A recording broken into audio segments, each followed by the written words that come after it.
Dear viewers, আসসালামু আলাইকুম। চলে এসেছি নতুন একটা ভিডিও নিয়ে। কেমন আছেন সকলে? আলহামদুলিল্লাহ, আমি ভালো আছি। আজকে দুপুরে খাবারের মেনুতে ছিল গরম গরম আলু ভর্তা, মুরগির মাংস ভুনা, তার সাথে মুরগির টিকিয়া বা কাবাব যেটাই বলি। মুরগির কাবাব আমি সবসময় 1 কেজি করে বানিয়েই ফ্রিজে রাখি, সব কিছু দিয়ে মেখে একবারে রেডি করে জাস্ট শেষে একটু ময়দা বা ব্রেড ক্রাম্বস দিয়ে মেখে ভেজে ফেলি। তৈরি হয়ে গেছে মজাদার মচমচে কাবাব।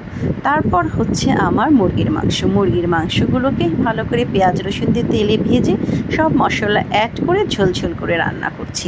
তার সাথে গরম আলু ভর্তা দিয়েছি, পেঁয়াজ, কাঁচামরিচ, শুকনো মরিচ, আর আছে ঘি।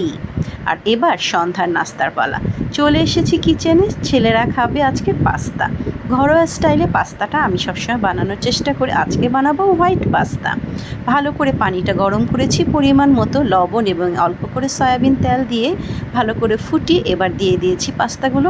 সেদ্ধ হবার পর একটা স্টিলের প্লেটে ভালো করে ঢেলে নিচ্ছি ঠান্ডা হবার জন্য। আর ওদিকটায় আবার আমি ফ্রাই প্যানটা চড়িয়ে দিব। অল্প করে বাটারটা আগে গরম করতে হবে। বাটারটা দেওয়ার পরে আমি এক এক করে সবগুলো ইনগ্রিডিয়েন্টস মিক্সড করব। ওদিকে আমার পাস্তাটা কিন্তু ঠান্ডা হচ্ছে। গরম গরম দিলে নরম হয়ে যায়, তাই একটু ঠান্ডা করতে হয়।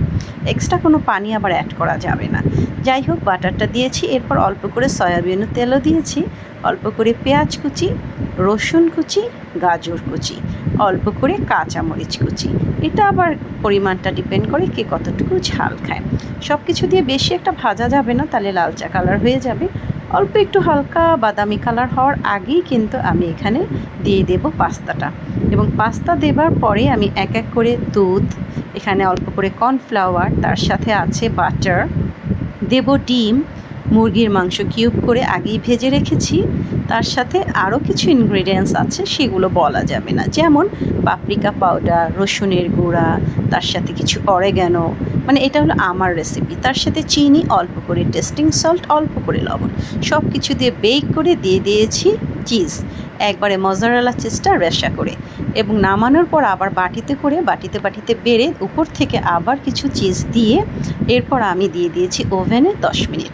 ওভেন থেকে বেক হবার পর ছেলেকে খেতে দিলাম।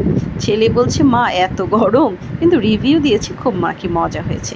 আর কাঠি দিয়ে খাবার খুব চেষ্টা করছিল, পারেনি, শেষ পর্যন্ত আবার কাঁটা চামচটাই দিতে হলো। বাঙালি বলে কথা, অত ফ্যাশনের কী দরকার।